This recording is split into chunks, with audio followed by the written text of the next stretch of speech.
Hoje, nosso grupo vai apresentar os 4 mecanismos de evolução. A mutação é uma alteração espontânea ou induzida que ocorre no material genético dos organismos vivos. Essas mutações genéticas naturais podem ter origem em algum erro de replicação do DNA ou exposição excessiva de radiação, como a ultravioleta, por exemplo. Essa alteração pode significar na variação de seu genótipo e/ou fenótipo. Elas permitem a ampliação da variabilidade genética do grupo, proporcionando maiores chances de resistência e sobrevivência da espécie em casos de mudanças ambientais. A variabilidade genética se sujeita à seleção natural, pois um fenótipo pode ou não contribuir para a adaptação da população, sendo essencial para seu processo evolutivo. E caso essas variações as beneficiarem, essa herança será preservada e acarretará na alteração de frequências gênicas da população. Seleção natural é um dos mecanismos de evolução proposto por Charles Darwin após as suas viagens ao redor do globo. Dentre as suas viagens, a mais notória foi a viagem à Ilha de Galápagos, em 1835. Lá, ele chegou a analisar espécies de tentilhões em diferentes partes da ilha, percebendo que, apesar de serem da mesma espécie, os tentilhões tinham bicos de diferentes formatos, adequando-se à oferta de comida naquele determinado ponto da ilha.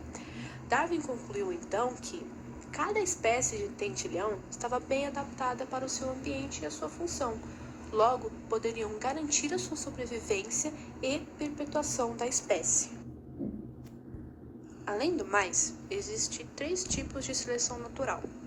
A disruptiva, que favorece indivíduos com características em ambos os extremos e desfavorece as intermediárias. A estabilizadora, que favorece os indivíduos com características intermediárias. E a direcional, que favorece indivíduos com características em apenas uma das extremidades. Deriva genética é um processo evolutivo que ocorre por acaso, ao contrário da seleção natural, que seleciona os genes mais aptos ou vantajosos para a sobrevivência. Na deriva genética, a mudança acontece sem essa escolha, e isso pode alterar a diversidade genética de um grupo ao longo das gerações, fazendo com que alguns genes se tornem mais comuns e outros desapareçam, independentemente de serem úteis ou não para a sobrevivência. Temos o efeito fundador, que ocorre um evento de migração ou isolamento geográfico que separa a espécie, criando um pequeno grupo de indivíduos formando uma nova população.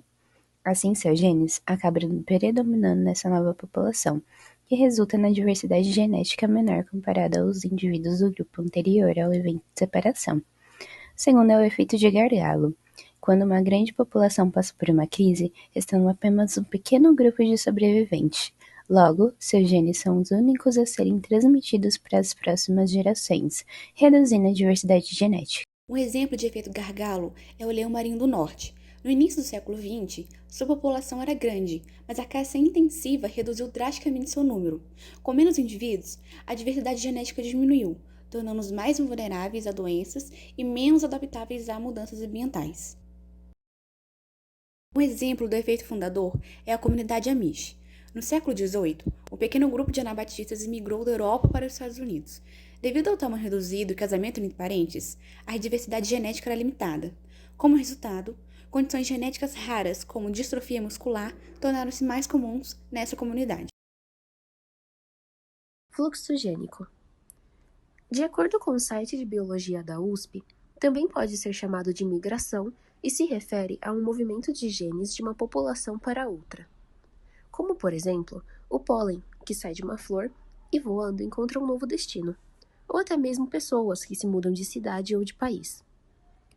Quando o fluxo gênico leva genes novos a um local onde até então não existiam, se torna um grande impulso na variação genética entre os seres lá presentes.